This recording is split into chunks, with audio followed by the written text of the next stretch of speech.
Halo pemirsa, apa kabar? Sorotan Dunia hadir kembali menemani Anda dengan beragam informasi peristiwa dan isu global dari berbagai belahan dunia. Bersama saya Deo Manik, inilah Sorotan Dunia selengkapnya.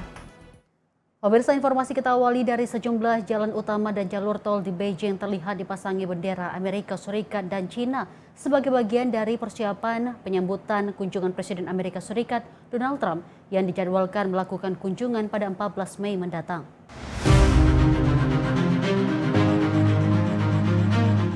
Terlihat dalam sejumlah rekaman video, bendera Cina berdampingan dengan bendera Amerika Serikat menghiasi kota Beijing sebagai bagian dari penyambutan kunjungan Presiden Amerika Serikat Donald Trump yang dijadwalkan tiba pada 14 Mei 2026 mendatang. Kunjungan Presiden Trump akan berlangsung selama beberapa hari dengan fokus pada hubungan perdagangan, kerjasama ekonomi, serta pembahasan isu strategis antara Washington dan Beijing.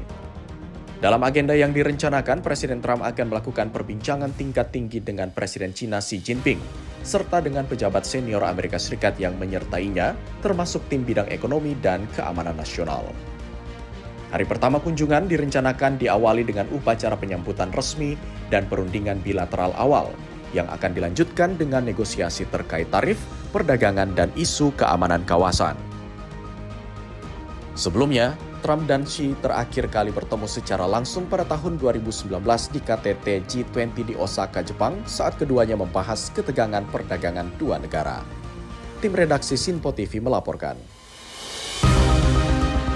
Pemirsa, pertemuan antara Presiden Amerika Serikat Donald Trump dan Presiden China Xi Jinping dikabarkan akan berlangsung di tengah memanasnya konflik Iran yang kini menjadi isu utama dalam hubungan kedua negara.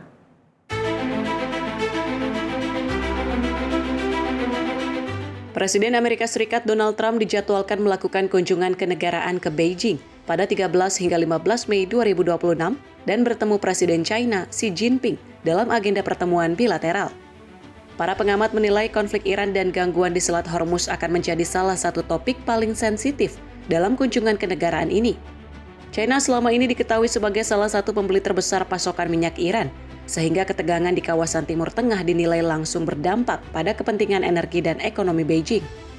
Presiden Trump sebelumnya menyatakan berharap China dapat membantu mendorong pembukaan kembali Selat Hormuz sebagai jalur pelayaran penting bagi distribusi minyak dunia yang saat ini terganggu akibat konflik. Sejumlah pengamat juga menilai, meski Washington dan Beijing sama-sama berkepentingan menjaga stabilitas kawasan, keduanya memiliki perbedaan arah pandangan terkait cara menyelesaikan konflik dengan Iran. Pertemuan ini juga dinilai akan membahas isu-isu lain termasuk hubungan dagang, keamanan kawasan, dan persaingan strategis antara dua negara adik kuasa tersebut.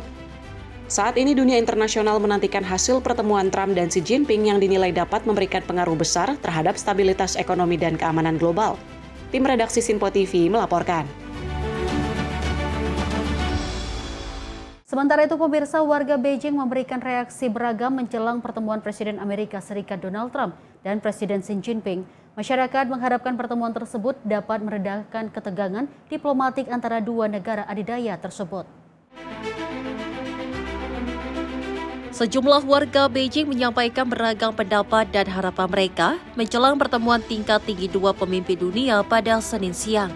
Sebagai warga mengkritik kebijakan Donald Trump yang sering memicu konflik dengan banyak negara di dunia, termasuk di kawasan Asia. 我好像不太喜欢特朗普。对对，我总觉得特朗普上台以后，就是好像美国跟世界各个国家都有，不管是亚洲啊，或者是别的国家都有点什么什么，他们就是什么战争不断呐、什么各方面的，不是希望他们不希望都是好像和平的那意思。 Namun sebagian warga lainnya berharap kunjungan Trump dapat memperbaiki hubungan diplomatik kedua negara yang sempat menegang. Masyarakat menilai stabilitas hubungan Amerika Serikat dan China akan membawa dampak positif bagi kondisi ekonomi dunia. 起码他来北京的话，能给中美关系破冰吧？对，能把中美关系目前的现在的现状，能够起码能缓和，然后呢会走得更近一点。对，这样的话，要不然就中美关系就一直绷在那的话，对大家都不好，对美国也不好，对中国也不好，对我们老百姓也不好。 Saat ini masyarakat dunia terus memantau hasil pertemuan tersebut karena akan mempengaruhi keamanan global. Meski demikian, tak sedikit warga yang tetap skeptis dan khawatir jika kesepakatan yang dicapai dalam pertemuan tersebut dapat berubah sewaktu-waktu. Seluruh dunia terus memantau perkembangan pertemuan tersebut karena akan sangat mempengaruhi pada keamanan dan perdamaian global. 我觉得感觉可能今天谈好，明天又变卦了，我感觉大概率，反正我这么觉得。 Tim redaksi Simpo TV melaporkan. Pemirsa, pemerintah Cina menyatakan keprihatinan mendalam atas serangan terhadap infrastruktur minyak di Uni Emirat Arab dan insiden di Selat Hormuz. Beijing mendesak agar segera dilakukan gencatan senjata menyeluruh untuk mencegah meluasnya konflik di kawasan. Juru bicara Kementerian Luar Negeri Cina, Lin Jian, dalam konferensi pers di Beijing pada Kamis waktu setempat, menyampaikan keprihatinan mendalam terkait serangan yang menargetkan infrastruktur minyak di Fujairah dan kapal-kapal yang melintasi Selat Hormuz. Lin Jian menegaskan, Cina selalu mendorong agar kedaulatan, keamanan, dan integritas teritorial negara-negara Teluk dihormati. Ia juga menekankan pentingnya perlindungan terhadap warga sipil dan target non-militer. Sebelumnya, otoritas Uni Emirat Arab melaporkan 3 orang terluka dan terjadi kebakaran di kawasan industri minyak Fujairah akibat dugaan serangan drone yang disebut berasal dari Iran. Otoritas juga melaporkan adanya upaya serangan drone terhadap kapal tanker nasional milik ADNOC saat melintasi Selat Hormuz. Tim redaksi Simpo TV melaporkan. Pemirsa, Presiden Amerika Serikat Donald Trump menyebut gencatan senjata dengan Iran saat ini berada dalam kondisi life support. Dan hal itu disampaikan setelah ia menolak respon terbaru dari Teheran yang dinilai tidak memenuhi tuntutan terkait isu program nuklir.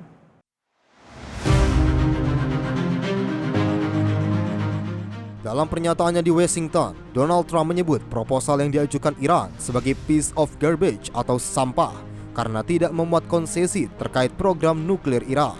Trump menegaskan, Amerika Serikat tetap menuntut agar Iran tidak memiliki senjata nuklir dan menilai respon terbaru Tehran tidak menunjukkan komitmen ke arah tersebut. Unbelievably weak, I would say. I would call it the weakest right now. After reading that piece of garbage they sent us, I didn't even finish reading it. They said, I'm not going to waste my time reading it. I would say it's one of the weakest right now. It's on life support. They understand these are all medical people. Dr. Oz, life support is not a good thing. Do you agree? Bad prognostic. I would say the ceasefire is on massive life support, where the doctor walks in and says, sir, your loved one has approximately a 1% chance of living. Sebelumnya, Iran sempat menyetujui secara lisan untuk mengizinkan Amerika Serikat membantu mengambil uranium yang telah diperkaya tinggi. Menurut Trump, ketentuan ini juga tak lagi tercantum dalam proposal tertulis terbaru yang disampaikan Tehran. Kondisi ini memicu kekhawatiran internasional bahwa gencatan senjata antara Amerika Serikat dan Iran dapat kembali runtuh dan memperluas konflik di kawasan Timur Tengah. Sementara itu, Iran dilaporkan tetap menuntut pencabutan sanksi, penghentian blokade, dan pengakuan atas kedaulatan mereka di Selat Hormuz sebagai bagian dari proses negosiasi. Pengamat menilai kebuntuan diplomatik ini berisiko memperburuk stabilitas global, termasuk pasar energi dunia, mengingat Selat Hormuz merupakan salah satu jalur distribusi minyak terpenting di dunia. Tim redaksi Simpo TV melaporkan.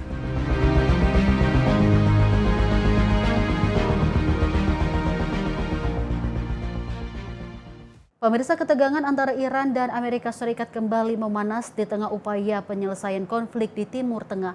Iran menuntut Washington menerima proposal damai terbaru atau menghadapi keruntuhan diplomatik yang lebih parah. Pernyataan tersebut disampaikan Ketua Parlemen Iran Mohammad Bagher Ghalibaf dalam unggahan X yang menegaskan bahwa Amerika Serikat harus mengakui hak-hak rakyat Iran sebagaimana tertuang dalam proposal damai 14 poin yang diajukan Teheran. Ghalibaf menyebut setiap pendekatan selain itu tidak akan membuahkan hasil dan hanya akan memperburuk situasi seiring dengan memanasnya kondisi diplomatik kedua negara. Sementara itu, Kementerian Luar Negeri Iran menuntut penghentian perang di berbagai wilayah, termasuk Lebanon, pencabutan blokade Angkatan Laut Amerika Serikat, serta pembebasan aset-aset Iran yang dibekukan di luar negeri. Menyikapi hal tersebut, Presiden Amerika Serikat Donald Trump menyatakan bahwa respons Iran tidak dapat diterima dan menegaskan bahwa Washington akan meraih kemenangan mutlak Trump juga menyebutkan gencatan senjata yang berlangsung sejak sebulan terakhir berada di ambang kehancuran. Hingga kini situasi diplomatik kedua negara masih memanas dan belum menunjukkan titik terang. Tim redaksi Sinpo TV melaporkan. Pemirsa, ribuan warga Iran turun ke jalan-jalan di Teheran dan kota Borsnot untuk menunjukkan dukungan terhadap pemerintah Iran. Aksi ini terjadi menyusul serangan terbaru yang dilakukan militer Amerika Serikat terhadap target yang diklaim berkaitan dengan fasilitas militer Iran.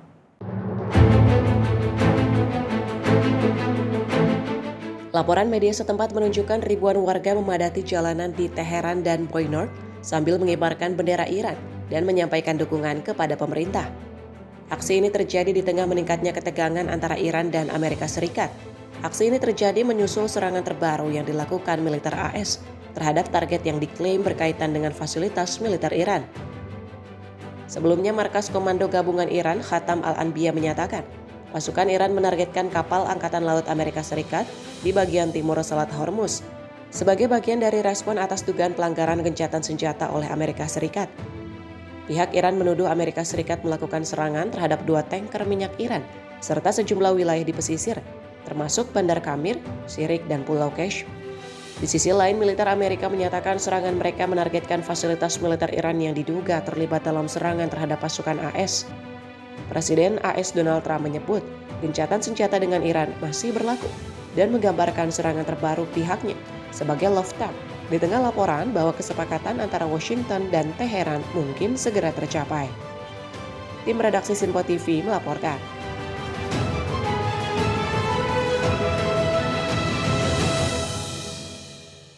Pemirsa, ketegangan di Selat Hormuz masih berlangsung meski sejumlah kapal mulai kembali melintasi jalur strategis tersebut. Amerika Serikat mengklaim telah mengawal kapal dagang, namun Iran membantah pernyataan tersebut. Sejumlah kapal terlihat melintasi Selat Hormuz di tengah pembatasan akses yang masih berlaku. Komando Pusat Amerika Serikat, US Central Command, menyatakan telah mengawal 2 kapal dagang berbendera Amerika melintasi selat tersebut. Menurut pernyataan resmi, kapal perang perusak berpemandu rudal milik Angkatan Laut Amerika Serikat turut mendukung operasi tersebut. Langkah ini disebut sebagai upaya awal untuk memulihkan lalu lintas perdagangan di jalur strategis global. Namun, pihak Islamic Revolutionary Guard Corps atau IRGC membantah klaim dari pihak Amerika dan menyebut hal tersebut tidak benar. Sebelumnya, Presiden Amerika Serikat Donald Trump mengumumkan blokade terhadap pelabuhan Iran. Keputusan itu diambil setelah Iran menyatakan akan menutup Selat Hormuz bagi negara yang dianggap tidak bersahabat. Kondisi ini merupakan dampak lanjutan dari eskalasi konflik sejak akhir Februari lalu saat operasi militer bersama Amerika Serikat dan Israel menargetkan Iran. Meski gencatan senjata telah diberlakukan, proses diplomasi antara kedua pihak masih belum menunjukkan kemajuan signifikan. Situasi di kawasan Teluk pun masih dipantau ketat, mengingat pentingnya Selat Hormuz bagi distribusi energi dunia. Tim redaksi Sinpo TV melaporkan.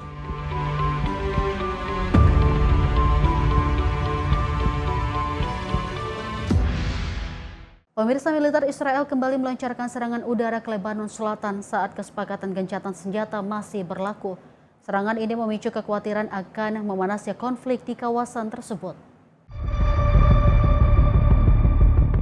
Rekaman video dari wilayah Jarjoa di Lebanon Selatan menunjukkan detik-detik sebuah rudal menghantam kawasan permukiman, disusul asap tebal yang membumbung dari sejumlah titik serangan.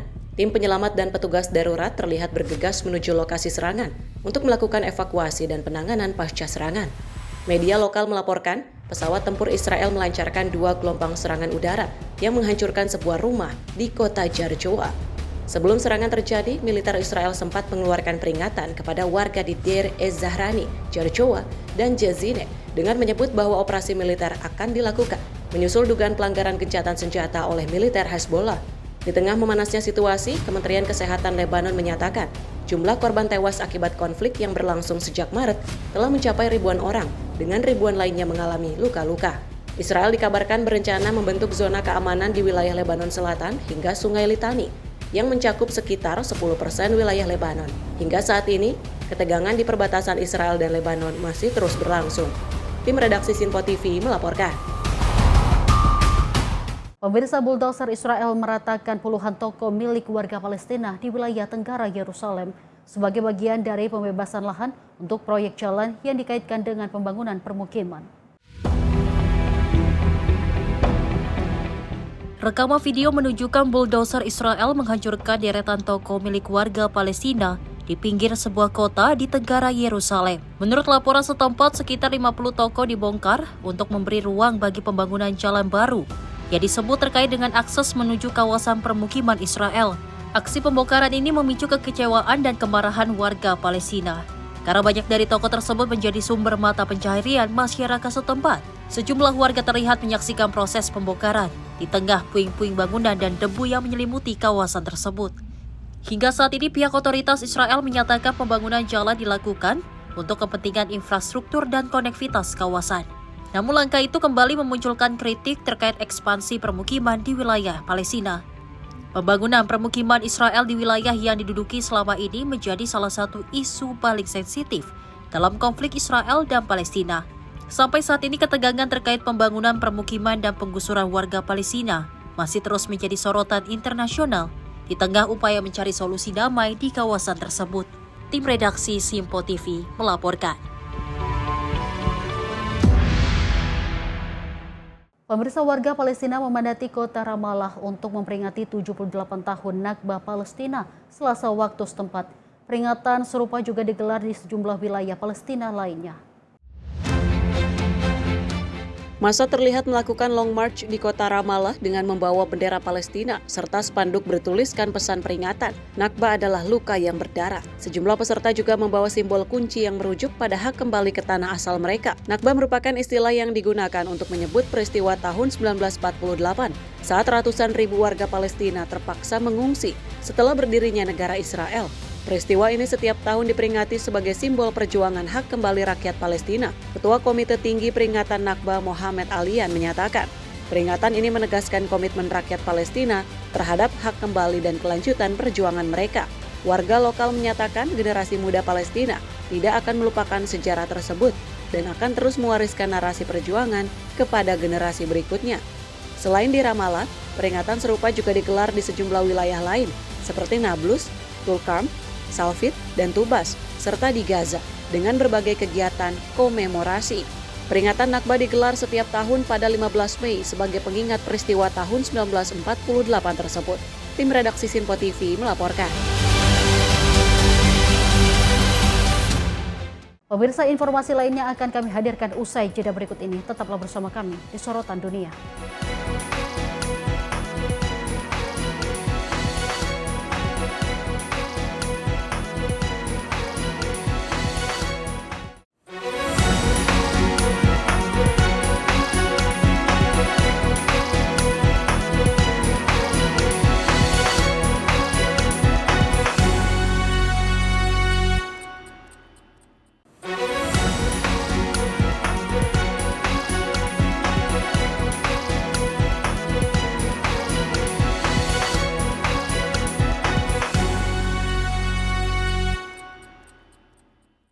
Terima kasih pemirsa, Anda kembali menyaksikan Sorotan Dunia.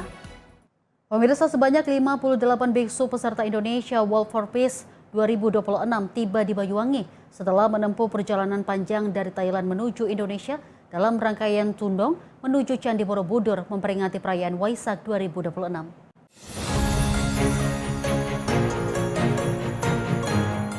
Kedatangan para biksu di Banyuwangi disambut hangat oleh warga dari berbagai latar belakang agama yang berbaris di sepanjang jalan untuk memberikan dukungan makanan dan minuman. Setelah memasuki kawasan desa, para biksu beristirahat dan menggelar doa bersama masyarakat sebelum melanjutkan perjalanan menuju Vihara Jaya Manggala di Gambiran. Kegiatan ini dinilai bukan sekedar perjalanan fisik, namun juga membawa pesan moral tentang perdamaian, kesabaran, dan toleransi antar umat beragama. Tudong internasional ini diikuti para biksu dari Thailand, Laos, Myanmar, Malaysia, dan Indonesia dengan menempuh perjalanan sekitar 666 km dari Bali menuju Borobudur Temple. Selama perjalanan, para biksu berjalan kaki sekitar 30 hingga 40 km setiap hari, sambil menjalani kehidupan sederhana dan menjaga nilai-nilai spiritual. Kegiatan yang mengusung tema Dharma Maintains World Peace ini juga menjadi simbol toleransi dan kerukunan antar umat beragama di Indonesia. Para biksu dijadwalkan tiba di Borobudur Temple pada akhir Mei. untuk mengikuti puncak perayaan Hari Raya Waisak. Perjalanan Tudong IWFP 2026 ini diharapkan menjadi pesan damai bagi dunia, sekaligus memperkuat semangat toleransi dan persaudaraan di tengah keberagaman masyarakat Indonesia. Tim redaksi Simpo TV melaporkan.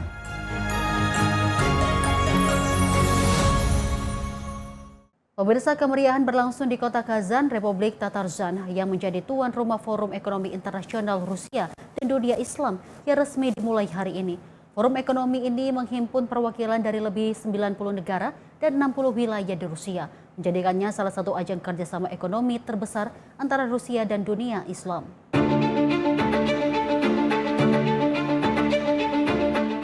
Sejumlah agenda utama digelar mulai dari pembahasan kerjasama ekonomi, investasi, energi, hingga pengembangan keuangan syariah.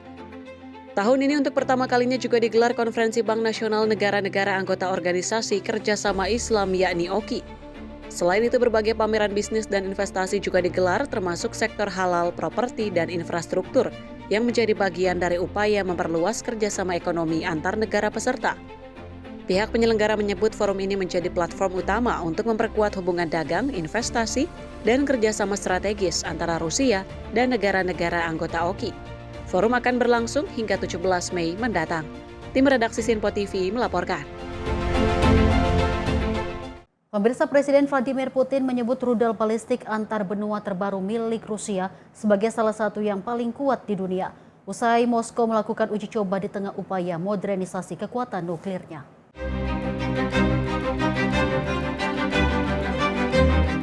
Presiden Vladimir Putin menyambut baik uji coba tersebut dengan menyebut rudal itu sebagai yang paling kuat di dunia. Putin juga menegaskan bahwa senjata tersebut akan memperkuat pertahanan strategis Rusia. Во-вторых, и это главное, ракета может двигаться не только по баллистической, но и по суборбитальной траектории.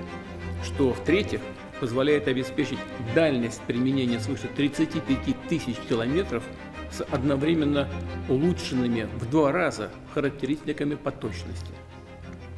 И, наконец, с возможностью преодоления всех существующих и перспективных систем противоракетной обороны. Peluncuran rudal ini terjadi hanya beberapa hari setelah Putin menyatakan konflik di Ukraina diklaim mendekati akhir. Meski ketegangan dengan negara-negara barat masih terus berlangsung. Uji coba tersebut kembali menarik perhatian internasional terhadap perlombaan modernisasi senjata nuklir di tengah situasi geopolitik yang semakin tidak menentu. Sejumlah analisis menilai langkah Moskow ini merupakan pesan strategis kepada negara-negara NATO dan Barat bahwa Rusia masih memiliki kapabilitas militer yang kuat. Namun belum ada respon resmi dari NATO terkait uji coba rudal terbaru Rusia. Langkah tersebut diperkirakan akan menambah kekhawatiran internasional terhadap stabilitas keamanan global. Tim redaksi Simpo TV melaporkan. Menjelang peringatan ke-81 hari kemenangan, Rusia kembali menyiarkan rekaman jejak perayaan megah di lapangan Merah Moskow tahun lalu.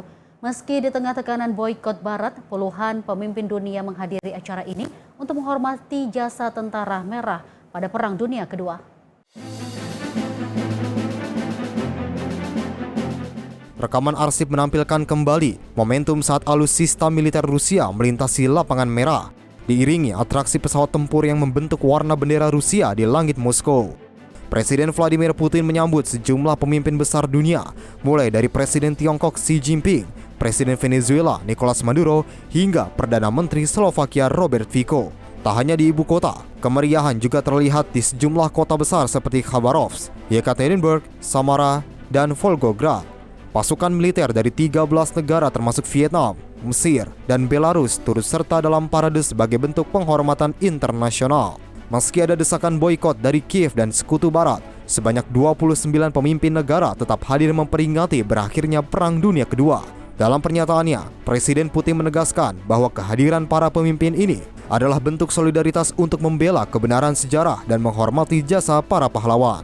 Что нам удалось достойно отпраздновать в мае в Москве и в сентябре в Пекине 80-летие победы во Второй мировой войне.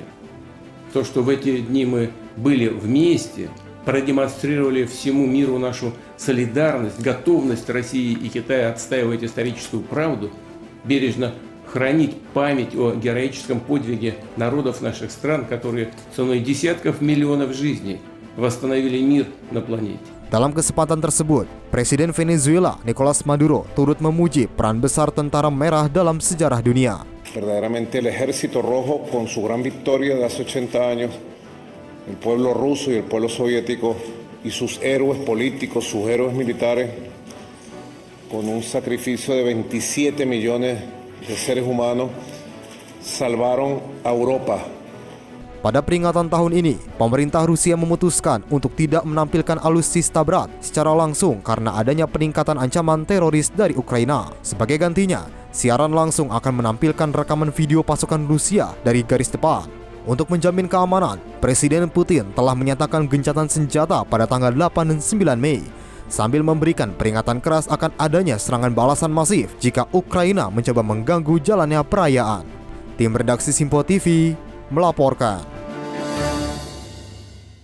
Pemirsa, pasukan militer Swedia, Amerika Serikat, dan Ukraina menggelar latihan pertahanan bersama di Pulau Gotland, Laut Baltik. Latihan ini memberikan momentum penting bagi NATO untuk menyerap pengalaman langsung pasukan Ukraina dalam perang drone modern. Pasukan gabungan NATO dan Ukraina melaksanakan simulasi pertahanan skala besar di Pulau Gotland, Swedia. Latihan bertajuk Aurora 26 ini memfokuskan personel pada peningkatan kewaspadaan di wilayah perbatasan timur NATO. Komandan latihan memprediksi skenario penumpukan kekuatan lawan di perbatasan Finlandia dan negara-negara Baltik. Selain ancaman fisik, pasukan gabungan juga mengantisipasi serangan hibrida seperti sabotase, serangan siber, hingga operasi influence yang kian masif. The scenario is about we have on the eastern side of the NATO borders, on the eastern side, like Finland and the Baltic states, we have a massive build-up of enemy units, so concentration of units on that side. And we also have, within Sweden and other allied nations, we have hybrid activities, so it's an increased level of hybrid activities like sabotage, cyber attacks, influence operations, things like that. Tim drone Ukraina menjadi sorotan utama karena mereka dinilai memiliki pengalaman tempur nyata yang sangat berharga. Pasukan NATO mengakui keunggulan Ukraina dalam teknologi dan taktik perang drone yang menjadi prioritas pertahanan modern saat ini. They are miles ahead of us when it comes to drone warfare, so we really appreciate them coming here to share their experiences with us, and we have a lot to learn from them. Swedia memperdalam hubungan dengan sekutu NATO dan Kiev melalui kerjasama militer ini. Dukungan kapabilitas dari Amerika Serikat juga terus diperkuat guna menjaga stabilitas dan keamanan di kawasan Baltik. I think with what you see here, though, this is a priority. Obviously, by still having U.S. capability here, we maintain a priority to continue to train and exercise within NATO and abroad. Latihan ini diharapkan dapat memperkuat kesiapsiagaan kolektif dalam menghadapi dinamika konflik global yang terus berubah. Tim redaksi Simpo TV melaporkan. Pemirsa, pemerintah Indonesia memaparkan capaian pengelolaan hutan dalam forum PBB di New York. Salah satunya mencakup penurunan kebakaran hutan serta penguatan pengakuan hutan adat sebagai bagian dari kebijakan berkelanjutan. Menteri Kehutanan Raja Juli Antoni menyampaikan capaian Indonesia dalam menurunkan luas kebakaran hutan dan lahan, serta mendorong pengakuan hutan adat sebagai bagian dari pengelolaan hutan berkelanjutan. Hal tersebut disampaikan dalam United Nations Forum on Forest di New York, Amerika Serikat. Dalam forum tersebut, ia menegaskan komitmen Indonesia di bawah pemerintahan Presiden Prabowo Subianto untuk menjalankan pengelolaan hutan yang berkelanjutan yang selaras dengan target Global Forest Goals 2030. Upaya ini mencakup konservasi, ketahanan ekonomi, serta pembangunan berkelanjutan. Under the leadership of Presiden Prabowo Subianto, Indonesia remains committed to sustainable forest management as an integral pillar of climate action, biodiversity conservation, economic resilience, and sustainable development. We also committed to rehabilitating more than 12 million hectares of degraded land through strong partnership with local communities and the private sector. Indonesia juga mencatat penurunan luas karhutla hingga 86% dalam satu dekade terakhir, dari 2,6 juta hektar pada 2015 menjadi 359.619 hektar pada tahun 2025. Selain itu, pemerintah tengah memproses pengakuan 1,4 juta hektar hutan adat, serta memperkuat program perhutanan sosial dan kebijakan pengelolaan hutan terpadu. Tim redaksi Simpo TV melaporkan. Pemirsa, Menteri Luar Negeri Indonesia dan Singapura melangsungkan pertemuan bilateral guna membahas potensi kerjasama dalam bidang energi dan ekonomi. Pertemuan ini dilangsungkan menjelang peringatan 60 tahun usia hubungan diplomatik Indonesia-Singapura pada 2027 mendatang.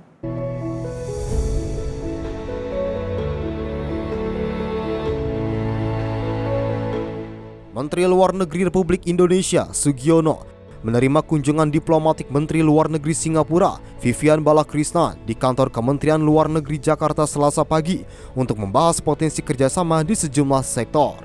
Pertemuan yang berlangsung selama 2 jam ini membahas soal isu strategis, diantaranya sektor ekonomi, ketahanan pangan, hingga transisi energi berkelanjutan yang dijalankan Indonesia dan Singapura.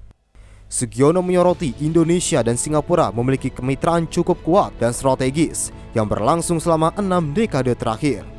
Adapun Indonesia dan Singapura membahas persiapan Leaders Retreat serta pengembangan proyek listrik lintas batas dan kawasan industri berkelanjutan. We have this very deep discussion.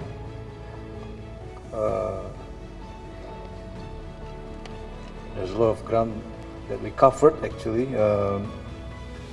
but first of all I would like to express our great pleasure welcome you in Jakarta for this bilateral meeting, and next year we will commemorate our 60 years of diplomatic relations between Indonesia and Singapore. And this past 6 decades, I think Indonesia and Singapore has built a very strong partnership defined by strategic trust, mutual benefit, and shared purpose. And I like the abbreviation as mentioned to you, the Rising 60, or Republic Indonesia Singapore 60, is not just a diplomatic anniversary. It's an opportunity to re-energize our partnership for the decades ahead and to chart a renewed strategic direction for our two nations. Senada dengan Sugiono, Menteri Luar Negeri Singapura Vivian Balakrishnan mengungkapkan diplomatik Indonesia-Singapura berjalan baik, sekaligus saling mendukung mengenai dinamisnya situasi global. Meeting just now to review our bilateral cooperation, and I'm here to tell you that our relations are in an excellent state. And Singapore and Indonesia have stood by each other in both good times and tough times. Whether it was COVID, and now with the crisis in the Middle East, we have stood by each other, we've supported each other, and we will get through this crisis together. We reviewed the expanded framework agreement, which came into force in March 2024, and this covers our collaboration in defense, in airspace management, and in law enforcement. And the fact that we were able to settle these long-standing issues constructively and implement these agreements well is a very good sign of the strength of our bilateral relations. Our economies also remain mutually reliant on each other. Singapore and Indonesia are amongst each other's biggest trading partners, and Singapore has been Indonesia's largest foreign investor for more than a decade. And this reflects Singapore's confidence and belief in the long-term economic strength of Indonesia. So it's not just a matter of words, follow the money, and the fact that we are voting with our investments as an affirmation of Indonesia's potential. We have bilateral projects like the Nongsa Digital Park in Batam, the Kendal Industrial Park in Central Java. These projects have continued to flourish, and we are also seeing good prospects for further growth, especially in the digital and green economy. Diharapkan dengan pertemuan ini dapat terus memperkuat berbagai aspek strategis dengan hubungan diplomatik kuat ini, sekaligus meningkatkan kesepakatan kerjasama antar kedua negara. Dari Jakarta, Max Munte, Arsya, Simpo TV melaporkan.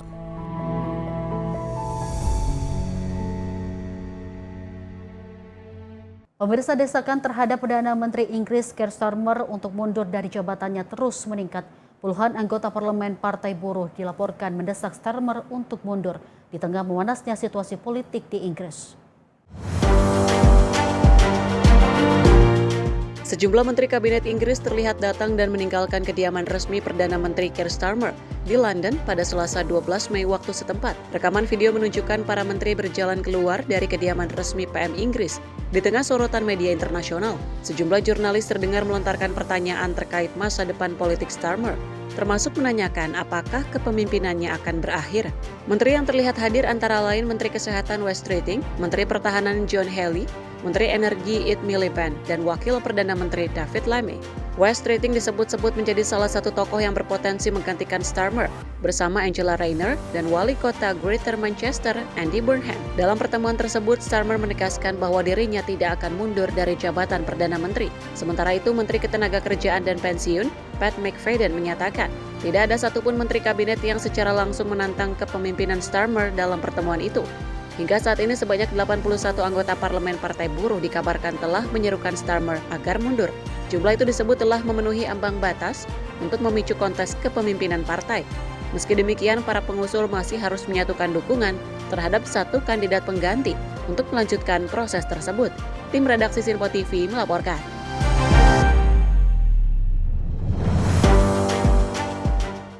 Sementara itu, pemirsa, ribuan warga Argentina turun ke jalan di sejumlah kota besar pada Selasa waktu setempat. Demonstrasi ini dipicu kebijakan pemotongan anggaran oleh Presiden Libertarian Javier Milei terhadap sistem universitas negeri di tengah krisis ekonomi yang melanda negara tersebut.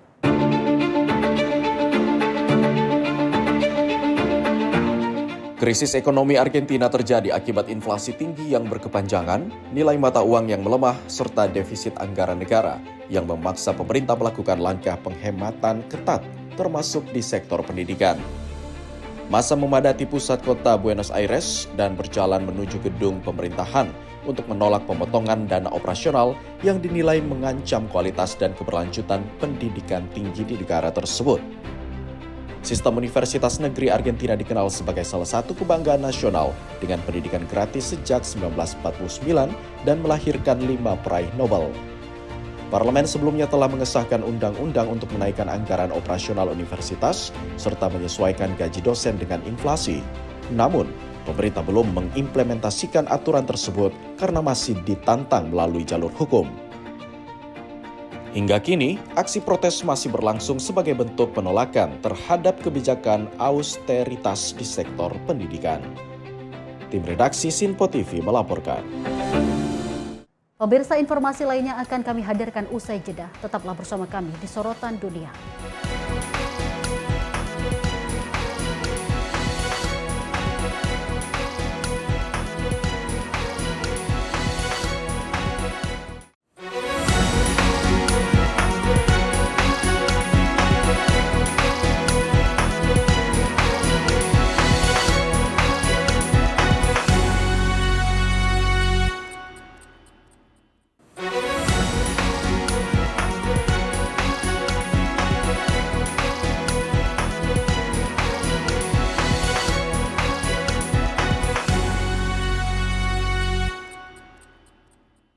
Terima kasih pemirsa, Anda kembali menyaksikan Sorotan Dunia dan masih bersama saya, Dio Manik. Pemirsa, Rumah Sakit Radboud University Medical Center di Nijmegen, Belanda ini mengkarantina 12 pegawainya selama 6 minggu setelah diduga terpapar virus hantavirus dari seorang pasien. Pihak rumah sakit menyatakan langkah ini diambil sebagai tindakan pencegahan setelah sampel darah dan urin pasien yang terinfeksi diduga tidak ditangani sesuai prosedur keamanan yang ketat. Menurut otoritas rumah sakit, sampel tersebut seharusnya diproses dengan standar penanganan khusus karena beresiko menular. Pasien tersebut merupakan salah satu dari 3 orang yang dievakuasi dari kapal pesiar Hondius yang diduga terpapar virus. Meskipun demikian, pihak rumah sakit menyatakan resiko infeksi sangat rendah dan layanan perawatan pasien lainnya tetap berjalan tanpa gangguan. Sementara itu, sejumlah penumpang kapal telah dipulangkan ke negara asal masing-masing dengan beberapa di antaranya dilaporkan terkonfirmasi positif hantavirus. Hingga kini otoritas kesehatan setempat masih melakukan pemantauan ketat terhadap potensi penyebaran, namun menegaskan situasi ini tidak berkaitan dengan wabah baru seperti COVID-19. Sementara itu, Organisasi Kesehatan Dunia atau WHO kini telah mengkonfirmasi total 9 kasus penularan hantavirus, meningkat 2 kasus dari hari sebelumnya. Virus ini diketahui dapat berakibat fatal meskipun biasanya tidak menular dengan mudah antar manusia, kecuali dalam kasus kontak dekat yang sangat langka. Tim redaksi Simpo TV melaporkan. Penumpang kapal pesiar MV Hondius yang terdampak wabah hantavirus mulai dievakuasi dari Kepulauan Kanari, Spanyol. Satu penumpang asal Amerika Serikat dilaporkan positif hantavirus tanpa gejala, sementara seorang penumpang Prancis mengalami gejala saat penerbangan evakuasi. Pesawat militer dan pemerintah digunakan untuk memulangkan penumpang ke berbagai negara. Otoritas Kesehatan Amerika Serikat menyatakan 1 dari 17 penumpang yang dievakuasi dinyatakan positif hantavirus, namun belum menunjukkan gejala. Setelah tiba di Amerika Serikat, para penumpang akan menjalani pemantauan dan karantina di University of Nebraska Medical Center. Rumah sakit tersebut memiliki fasilitas khusus penanganan penyakit menular yang sebelumnya digunakan untuk pasien COVID-19 dan Ebola. Sementara itu, 5 penumpang asal Prancis diterbangkan ke Paris dengan pengawalan ketat. 1 penumpang dilaporkan mengalami gejala selama penerbangan dan seluruh penumpang langsung diisolasi untuk menjalani pemeriksaan.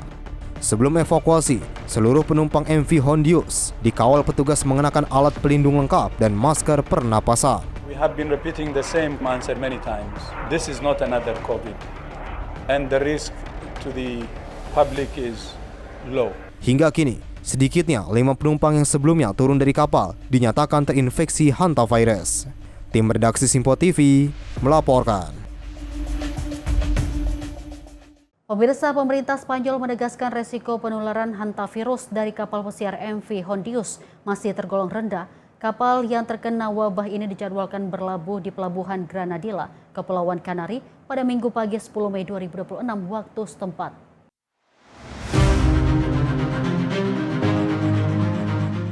Menteri Kesehatan Spanyol Monica Garcia menyatakan pemerintah telah menyiapkan operasi khusus untuk menangani kapal pesiar MV Hondius yang dilanda wabah hantavirus. Dalam konferensi pers bersama Menteri Dalam Negeri Fernando Grande Marlaska di Madrid, Garcia menyebut operasi ini sebagai langkah yang belum pernah terjadi sebelumnya. Dirinya menambahkan barang bawaan dan jenazah korban tidak akan diturunkan di Kepulauan Kanari. Semuanya akan tetap berada di atas kapal bersama sebagian awak. Quiero insistir una vez más también que el riesgo para la población en general sigue siendo bajo. Bien, en cuanto a los pasajeros españoles, una vez que lleguen al aeropuerto de Torrejón de Ardoz, serán trasladados al Hospital Gómez Ulla, donde se les realizará una cuarentena preventiva bajo supervisión sanitaria conforme a los protocolos aprobados ayer por la Comisión de Salud Pública. Ya tenemos la ratificación judicial de la orden del Ministerio de aplicación de las medidas de salud públicas que son relativas a esta cuarentena. MV Hondius dijadwalkan tiba di Pelabuhan Granadilla, Kepulauan Kanari pada Minggu dini hari 10 Mei 2026. Setelah berlabuh, kapal akan tetap dikarantina sebelum dikirim ke Belanda untuk proses desinfeksi. Pemerintah Spanyol juga menyiapkan evakuasi warga dari 23 negara dalam operasi yang telah dikoordinasikan bersama Organisasi Kesehatan Dunia dan Uni Eropa. Pihak otoritas juga menyatakan 1 warga negara Spanyol yang berada di kapal akan menjalani karantina pencegahan di Rumah Sakit Gómez Ulla. Menurut Organisasi Kesehatan Dunia, total 8 kasus hantavirus telah dilaporkan dengan 6 kasus terkonfirmasi dan 2 kasus probable. 3 orang dilaporkan meninggal dunia akibat wabah tersebut. Wabah ini diduga berawal dari paparan virus saat kapal menjalani pelayaran di Amerika Selatan sebelum bertolak dari Ushuaia pada 1 April lalu. Sejak itu, pelacakan kontak terus diperluas ke berbagai negara setelah sejumlah penumpang turun di Saint Helena sebelum wabah dikonfirmasi. Tim redaksi Simpo TV melaporkan.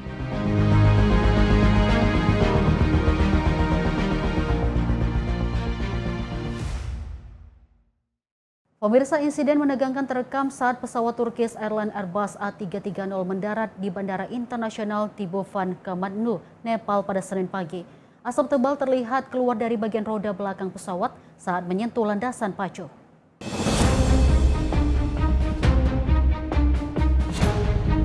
Insiden ini memaksa seluruh penumpang dievakuasi darurat keluar dari pesawat.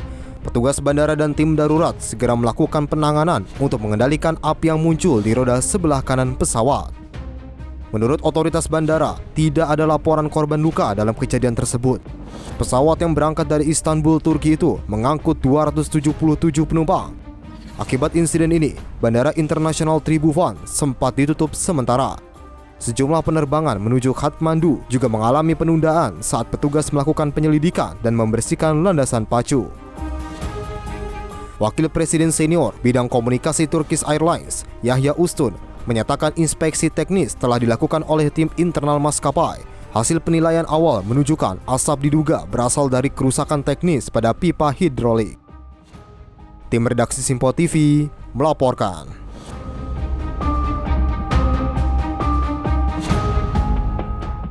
Pemirsa, sebuah pesawat kecil jatuh dan menabrak bangunan di kawasan Belo Horizonte, Brasil. Kecelakaan tersebut menewaskan 2 orang serta melukai 3 orang lainnya.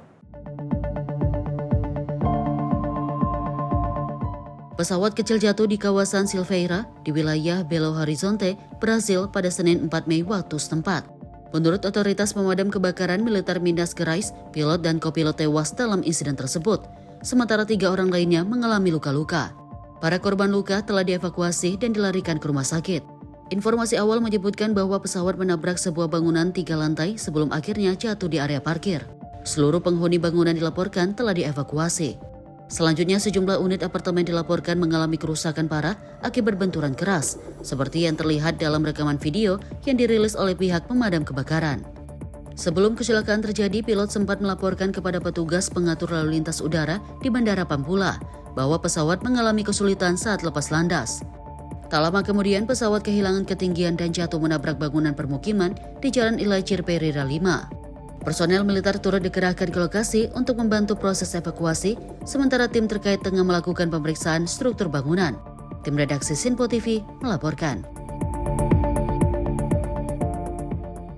Pemirsa, kebakaran hutan hebat menghanguskan ribuan hektar lahan di Florida, Amerika Serikat pada Minggu waktu setempat. Peristiwa ini mengirimkan asap pekat ke langit Broward County dan memicu respon darurat dari berbagai lembaga. Kobaran api besar melahap kawasan hutan di Broward County, Florida. Asap tebal membumbung tinggi ke langit saat api dengan cepat melahap vegetasi kering di sekitarnya. Awalnya api muncul di dekat Camp Aiken-Meg di tepi Everglades, Florida Barat. Api kemudian merembet ke arah barat dan sempat mengganggu arus lalu lintas di sejumlah ruas jalan sekitar lokasi kejadian. Dinas Kehutanan Florida mencatat kebakaran ini telah menghanguskan lebih dari 4.800 are atau sekitar 1.942 hektar lahan. Saat ini, petugas baru berhasil mengendalikan sekitar 20% dari total luas kebakaran. Petugas gabungan terus mengerahkan armada pemadam ke titik kebakaran untuk mencegah perluasan lahan yang terbakar.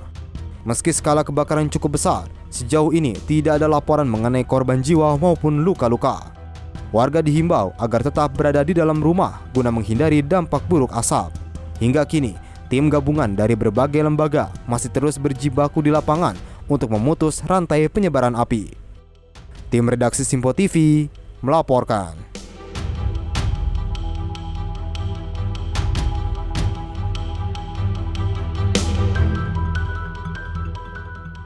Pemirsa, kota-kota pesisir di Argentina diterjang siklon ekstratropis yang memicu gelombang tinggi, hujan lebat, dan angin kencang. Fenomena ini menyebabkan pantai di Queen dipenuhi busa laut, sementara otoritas di Mar del Plata menutup sejumlah akses pantai demi keselamatan warga.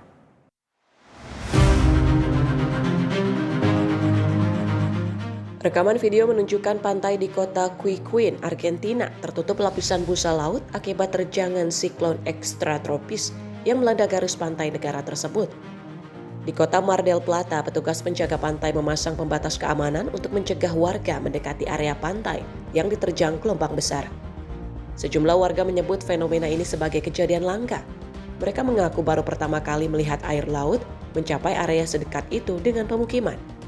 Badan Meteorologi Nasional Argentina menjelaskan, siklon ekstratropis terbentuk dari pertemuan massa udara dingin, massa udara hangat, dan tekanan udara rendah.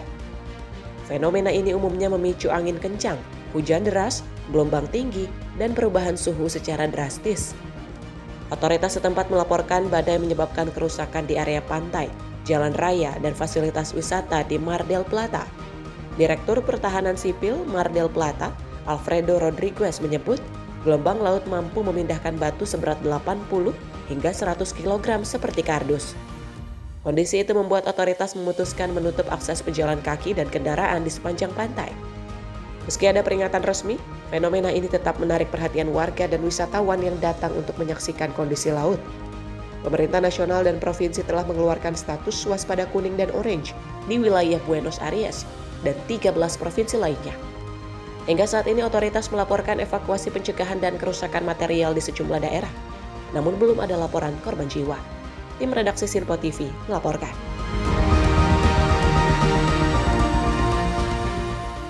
Badai salju kuat menerjang sejumlah wilayah di Siberia Barat Rusia, termasuk Khanty, Manshik, dan Noyabarsk. Cuaca ekstrem ini memicu angin kencang, menutup akses jalan, dan menyebabkan tumpukan salju tebal di berbagai area publik. Rekaman video dari Khanty, Manshik menunjukkan badai salju lebat menyelimuti wilayah perkotaan. Angin kencang dan salju lebat membatasi jarak pandang serta mengganggu aktivitas warga. Di kota Noyabarsk, tumpukan salju terlihat menutupi jalan dan sejumlah fasilitas umum. Beberapa area dilaporkan terkubur salju dengan ketinggian mencapai 80 cm.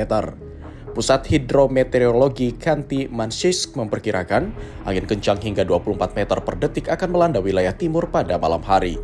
Gubernur Yugra Ruslan Kukharuk menyatakan sejumlah jalan ditutup sementara demi keselamatan pengendara. Petugas juga dikerahkan untuk membersihkan salju guna menjaga kelancaran lalu lintas. Sementara itu, Wali Kota Noyabarsk Alexei Romanov menetapkan status siaga tinggi. Pemerintah daerah dan pengelola permukiman dikerahkan untuk membersihkan area publik dari timbunan salju. Romanov menambahkan sekolah-sekolah menerapkan pembelajaran jarak jauh, sementara tempat penitipan anak tetap beroperasi normal. Layanan darurat berada dalam kondisi siaga dan terus memantau perkembangan situasi. Hingga kini petugas masih berupaya menangani dampak badai salju yang melanda sejumlah wilayah di Siberia Barat, Rusia. Tim redaksi Sinpo TV melaporkan. Pemirsa, demikian informasi sorotan dunia hari ini. Mewakili kru yang bertugas, saya Dewi Manik pamit. Terima kasih atas kebersamaan Anda. Sampai jumpa.